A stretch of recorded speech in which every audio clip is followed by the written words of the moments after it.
अगर आपके पास OCI card है और अभी हाल ही में आपका पासपोर्ट रिन्यू हुआ है तो एक बात बहुत ज़रूरी है जो ज़्यादातर लोग मिस कर देते हैं और वो है अपने नए पासपोर्ट की डिटेल्स को ओसीआई रिकॉर्ड में अपडेट करवाना। ये सिर्फ एक फॉर्मेलिटी नहीं है बल्कि सरकार का एक क्लियर नियम है और अगर आपने ये नहीं किया तो आगे चलकर एयरपोर्ट पर आपको दिक्कत झेलनी पड़ सकती है। आज इस वीडियो में हम आपको बताएंगे कि पासपोर्ट अपडेट करने का सही प्रोसेस क्या है, इसके लिए कौन से डॉक्यूमेंट्स चाहिए, इसमें फ़ी लगती है या नहीं, कौन-सी एज में क्या रूल लागू होता है और अगर आपने अपडेट नहीं करवाया तो कानून क्या कर सकता है या हो सकता है। साथ ही ये भी बताएँगे कि कैसे आप बिना किसी गलती के घर बैठे इस पूरे प्रोसेस को आसानी से पूरा कर सकते हैं। तो चलिए फिर फटाफट से वीडियो को शुरू कर देते हैं। हाय, मेरा नाम है वर्षा दुबे और आप मुझे देख रहे हैं एनबीटी टेक एड पर। सबसे पहले ये समझना ज़रूरी है कि जब भी ओसीआई कार्ड होल्डर को नया पासपोर्ट मिलता है, तो मिनिस्ट्री ऑफ होम अफेयर्स के रूल्स के मुताबिक उसे अपनी नए पासपोर्ट की कॉपी और एक हाल की ही फोटो गवर्नमेंट के ऑफिशियल पोर्टल ociservices.gov.in पर अपलोड करनी होती है। ये उसी सेक्शन में होता है जिसे ओसीआई मिसलेनियस सर्विसेज कहा जाता है। सबसे राहत की बात यह है कि ये सिर्फ डिटेल्स अपडेट करने वाला प्रोसेस है, ना कि नया फिजिकल कार्ड बनवाने वाला। इसीलिए ज्यादातर मामलों में इसके लिए कोई गवर्नमेंट फी नहीं लगती। ये पूरा काम ऑनलाइन होता है, यानी ना तो आपको कोई फिजिकल एप्लीकेशन किसी कॉन्सुलेट में भेजनी होती है, ना वीएफएस के थ्रू कोई डॉक्यूमेंट कोरियर करना होता है। बस अपना ओसीआई नंबर, पासपोर्ट डिटेल्स और डेट ऑफ बर्थ डालकर आप ये अपडेट कर सकते हैं।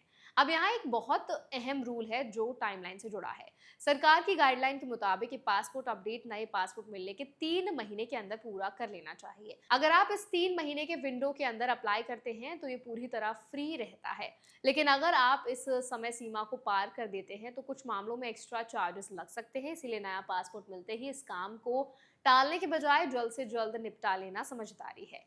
एक और राहत की बात यह है कि जब तक आपका ये ऑनलाइन पासपोर्ट अपडेट जो प्रोसेस है वो नहीं होता, तब तक भी आप बिना किसी रेस्ट्रिक्शन के भारत आ जा सकते हैं, बशर्ते आपके पास आपका पुराना ओसीआई कार्ड और नया वैलिड पासपोर्ट दोनों साथ में हो। अब बात करते हैं उस हिस्से की जो सबसे ज्यादा कंफ्यूजन पैदा करता है, यानी उम्र के हिसाब से अलग अलग नियम। सरकार ने इस पूरे सिस्टम को 3 एज ग्रुप में बांटा है और हर ग्रुप के लिए रूल अलग है।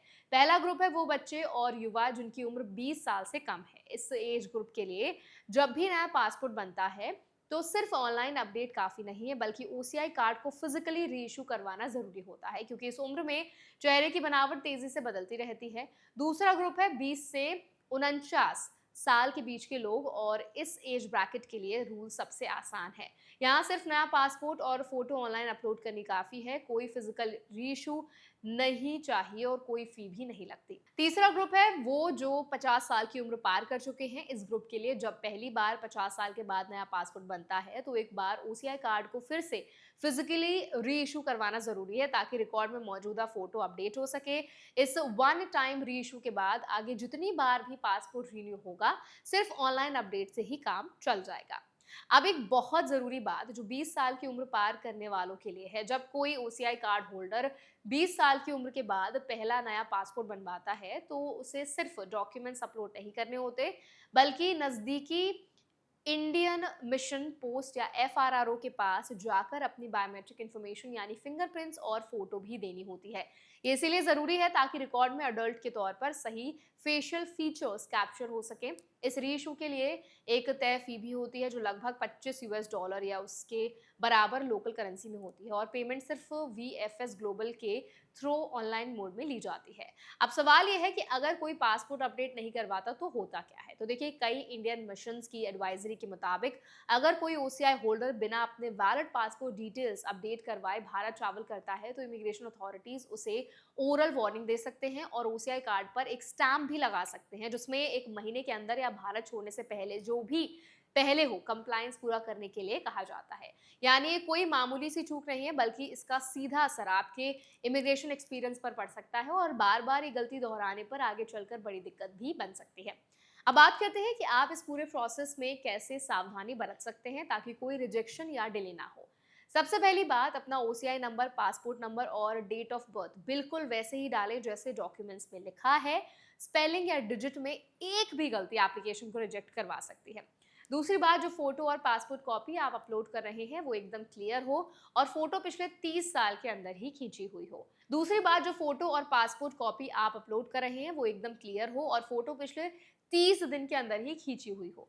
तीसरी बात, सबमिशन से पहले हर डिटेल को एक बार फिर से ज़रूर पढ़ लें, क्योंकि एक बार एप्लीकेशन सबमिट हो जाने के बाद उसे बदलना आसान नहीं होता। चौथी बात, जो भी एक्नॉलेजमेंट नंबर मिले उसे संभाल कर रखें, क्योंकि आगे स्टेटस ट्रैक करने के लिए वही आपके लिए काम आएगा। पांचवी बात, अगर आपका एज ब्रैकेट फिजिकल रीइश्यू वाला है तो डॉक्यूमेंट्स की ओरिजिनल कॉपी साथ रखना ना भूलें, क्योंकि वेरिफिकेशन के वक्त वही मांगी जाती है। और आखिरी बात, हमेशा लेटेस्ट रूल्स के लिए मिनिस्ट्री ऑफ होम अफेयर्स की ऑफिशियल वेबसाइट या अपने नज़दीकी इंडियन कॉन्सुलेट की वेबसाइट ज़रूर चेक करें, क्योंकि पिछले कुछ सालों में इन नियमों में कई बार बदलाव हो चुका है और पुरानी जानकारी पर भरोसा करने से गलत जानकारी मिल सकती है। तो कुल मिलाकर नया पासपोर्ट मिलने के बाद ओसीआई डिटेल्स अपडेट करवाना कोई मुश्किल काम नहीं है, बल्कि सिर्फ 5 मिनट का डिजिटल प्रोसेस है। लेकिन इसे नजरअंदाज करना आगे चलकर बड़ी परेशानी बना सकता है। अपनी एज ग्रुप के हिसाब से सही रूल समझिए, तय समय सीमा के अंदर अपडेट पूरा कीजिए और हर बार भारत ट्रैवल करने से पहले ये जरूर कंफर्म कर लीजिए कि आपकी ओसीआई डिटेल्स आपके करंट पासपोर्ट से मैच करती हैं। यही एक छोटी सी आदत आपकी हर आने वाली ट्रैवल को आसान और बिना किसी रुकावट से बना देगी।